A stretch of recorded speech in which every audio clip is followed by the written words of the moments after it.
Assalamualaikum warahmatullahi wabarakatuh.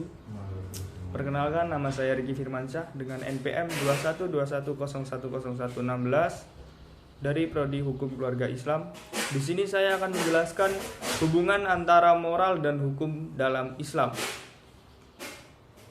Makna hukum dan moral. Hukum yang digunakan dalam bahasa Indonesia saat ini berasal dari kata hukum yang berarti norma atau akidah, yakni aturan, tolak ukur, patokan, pedoman yang dipergunakan untuk menilai tingkah laku manusia dari benda.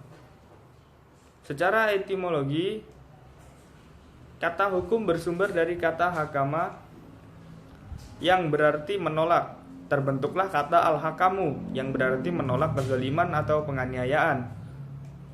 Manusia berkehendak untuk selalu berlaku baik terhadap sesama manusia yang bermuara pada suatu pergaulan antara pribadi yang berdasarkan prinsip nasional, rasional, dan moral. Dalam Islam, moral dikenal dengan istilah akhlak. Al-Ghazali dalam Ihya Ulumuddin menerangkan tentang definisi akhlak sebagai berikut. Akhlak adalah perilaku jiwa yang dapat dengan mudah melahirkan perbuatan-perbuatan tanpa memerlukan pemikiran dan pertimbangan.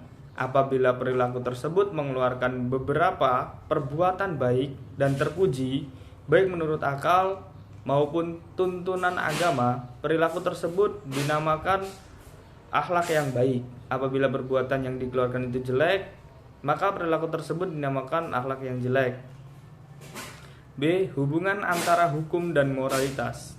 Ada sisi pandangan yang berbeda antara kehidupan masyarakat yang sederhana dengan masyarakat yang memiliki taraf kehidupan yang telah maju dalam menempatkan konsep moral.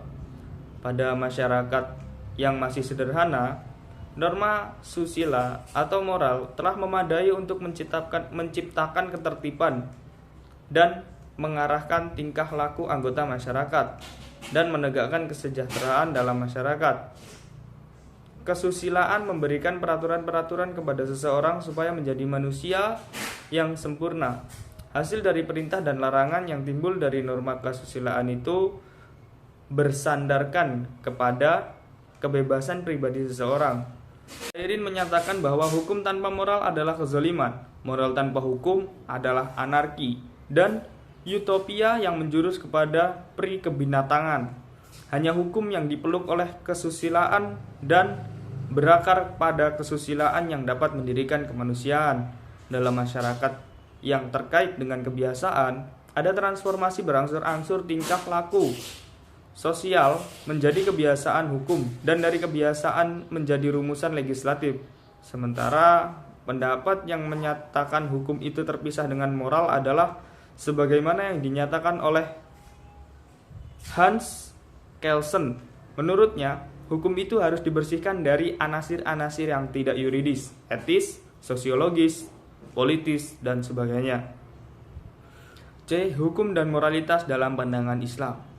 Hukum Islam adalah seperangkat peraturan berdasarkan wahyu Allah dan sunnah-sunnah Rasul tentang tingkah laku manusia mukallaf yang diakui dan diyakini berlaku dan mengikat untuk semua umat yang beragama Islam. Islam berbeda dari agama-agama lain karena Islam tidak mengkhotbahkan spiritualitas yang mandul.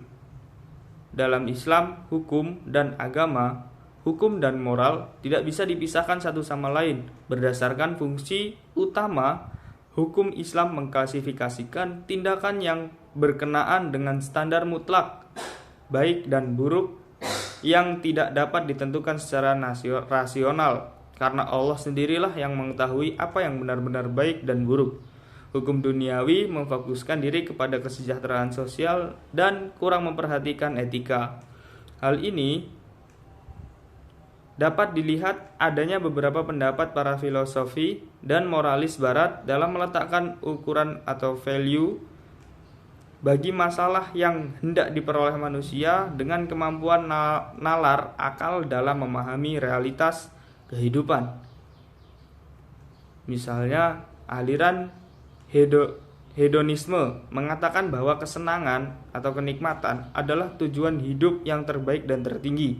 Dalam Islam, tolak ukur manfaat atau mudarat, kebaikan atau keburukan sebagaimana diungkap oleh Al-Ghazali tidak dapat dikembalikan pada penilaian manusia karena rentan akan pengaruh dorongan nafsu ini insaniyah, namun harus merujuk pada kehendak syara yang pada intinya terangkum pada apa yang disebut dengan al-mabadi'u al-khamsah.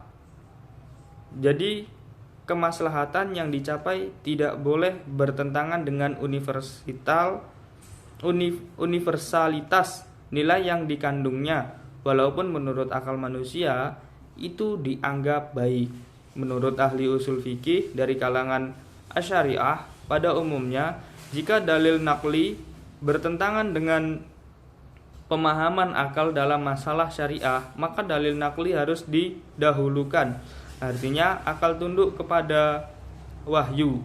Sebab menurut kelompok ini akal manusia tidak dapat menetapkan baik dan buruknya sesuatu perbuatan, sedangkan kebaikan atau keburukan itu hanya ditentukan oleh Allah. Karena itu dalam pandangan mereka, akal tidak mengetahui sesuatu itu baik atau buruk, maslahat atau mafsadat. Sekian dari saya. Wassalamualaikum warahmatullahi wabarakatuh.